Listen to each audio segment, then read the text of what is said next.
Assalamualaikum warahmatullahi wabarakatuh. Bismillahirrahmanirrahim. Alhamdulillah, bertemu lagi dengan kami dalam Syekh Jati Channel. Pada tema video kami kali ini adalah tentang kemanunggalan rasa atau tirta nirmaya. Silahkan like dan subscribe channel kami. Terima kasih. Para sahabat semua, berbicara tentang ruh, nyawa, sukma, dan segudang masalah batiniah yang lain memang sangat rumit sekali. Tapi kami tetap selalu untuk berusaha mengolah itu semua dalam sebuah tema video. Meski dengan keterbatasan ilmu dan pengetahuan kita sebagai makhluk yang lemah ini, silakan ikuti video kami sampai selesai. Para sahabat semua, kita mungkin sering melihat hal-hal yang membuat kita merasakan sesuatu yang beda dari yang lain. Mungkin ketika kita melihat orang yang sangat miskin sekali, akan tetapi sangat rajin untuk bersedekah. Atau mungkin sesuatu yang lain yang terlihat fenomenal pada diri seseorang. Mari kita lihat, ini adalah sebuah perwujudan nyata yang bisa disimpulkan untuk memahamkan ilmu pada sesama. Para sahabat semua, dari perbuatan seseorang adalah berasal dari pikiran, pikiran berasal dari akal berasal dari hati yang terluar. Hati terlahir dari sinyal-sinyal yang sangat halus yang menjadikan timbulnya niat dalam batin, dalam nurani. Dan nurani yang timbul dari sebuah kehendak, dan dengan kehendak ini tidak bisa terwujud tanpa adanya cipta. Dari kehendak dan cipta inilah manusia bisa melakukan aktivitas menjadi wujud af'al atau perbuatan yang nyata. Artinya bisa dilihat, bisa didengar, dan bisa dirasakan. Bahwa itu adalah perbuatan baik, bahwa itu adalah tangan-tangan Tuhan yang berjalan di dunia melalui sang makhluk. Dan pahamilah, pada hakikatnya nyawa itu ada pada kehendak, ruh itu ada pada kuasa, dan ilmu itu ada pada cipta. Maka sebuah kehendak tanpa kuasa ini pasti tiada berjalan, sehingga tiada wujud yang nyata dari sebuah perbuatan dalam kebaikan. Dan bagaimanakah mensikapi hal ini sebagai sebuah pandangan hidup kemanunggalan? Maka seyogianya untuk bisa masuk dalam ranah manunggal, ini seharusnya bukan belajar lagi, melainkan perwujudan dari kenyataan manunggal. Sedangkan teknik belajar adalah baru sebuah tahapan dalam kemanunggalan. Maka untuk bisa masuk dalam kemanunggalan itu, haruslah menggunakan laku atau praktek perbuatan yang nyata. Berikut ini selintas cara pandang dalam pendalaman teknik kemanunggalan.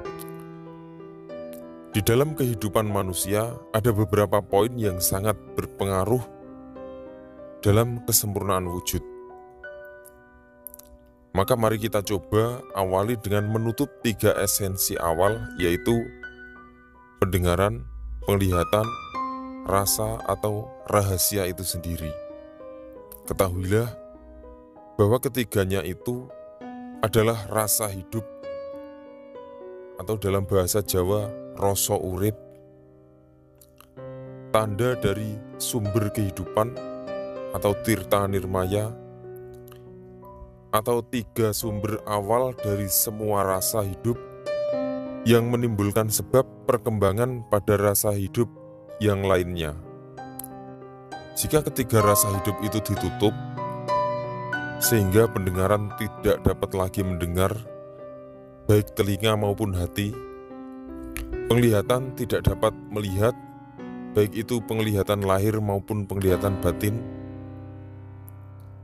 Dan perasaan tidak dapat merasa, berperasaan, dan tidak punya rasa sama sekali. Para sahabat semua, setelah kita coba menutup ketiga rasa hidup tersebut untuk lepas dari fungsinya dalam tubuh kita, maka sekarang lihatlah perubahan apa yang terjadi. Maka yang terjadi adalah sebuah kondisi yang sangat beda dari sebelumnya.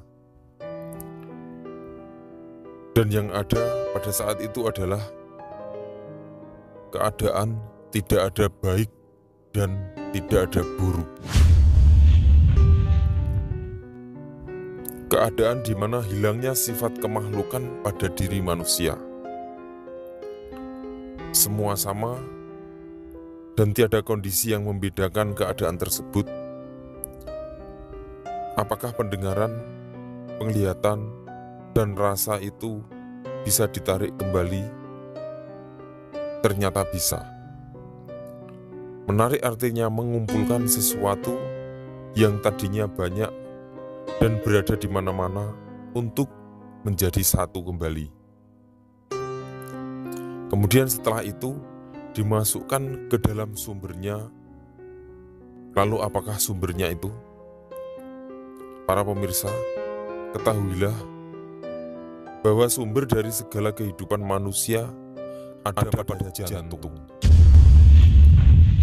Maka ketiga rasa hidup tersebut kita arahkan pada detak jantung.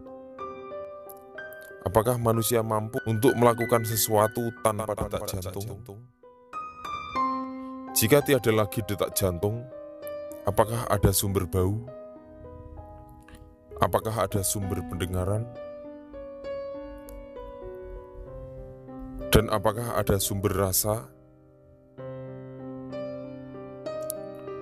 Bukankah semua itu tidak ada tanpa detak jantung? Manusia yang sudah tidak punya detak jantung pasti tidak punya semua itu. Lalu siapakah yang menarik ke dalam jantung tersebut? Tidak lain adalah kehendak dan kuasa serta cipta kita sendiri. Kita ingat kembali bahwa kehendak adalah nyawa, kuasa adalah ruh, dan ilmu adalah cipta.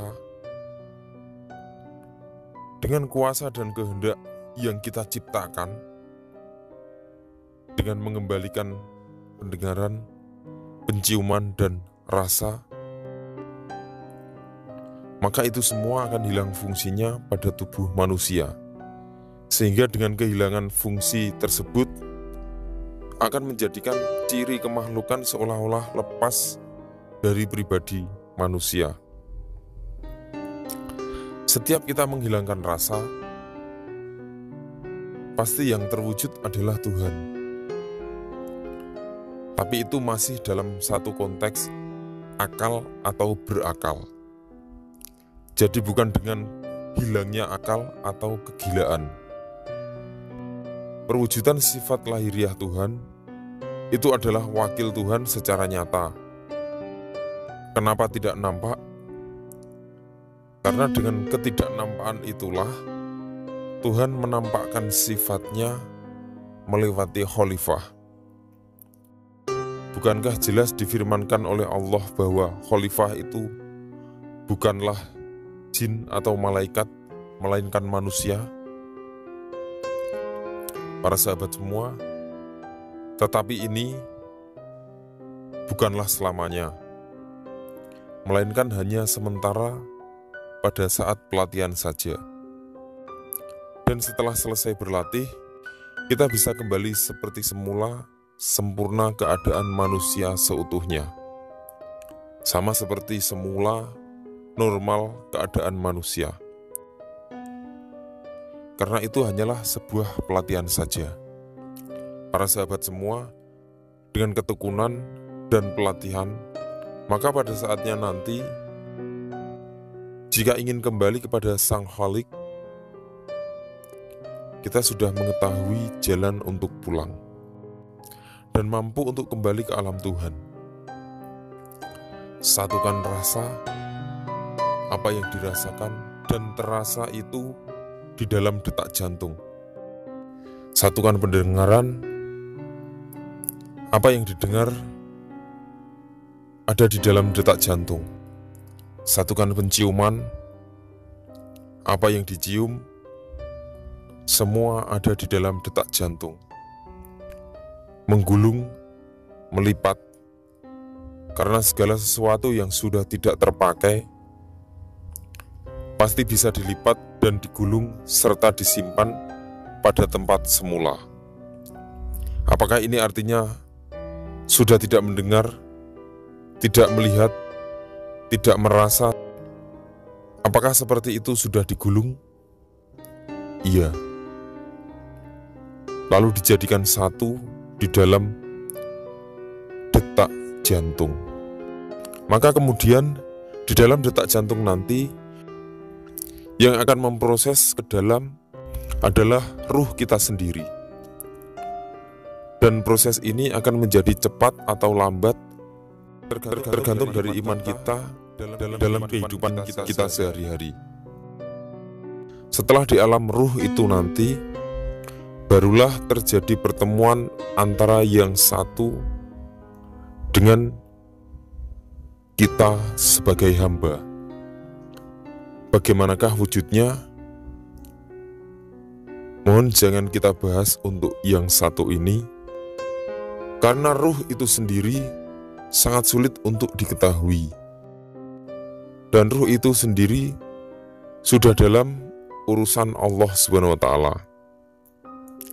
Terkecuali bagi sesama praktisi, mungkin akan bisa membahas lebih luas dan lebih jelas.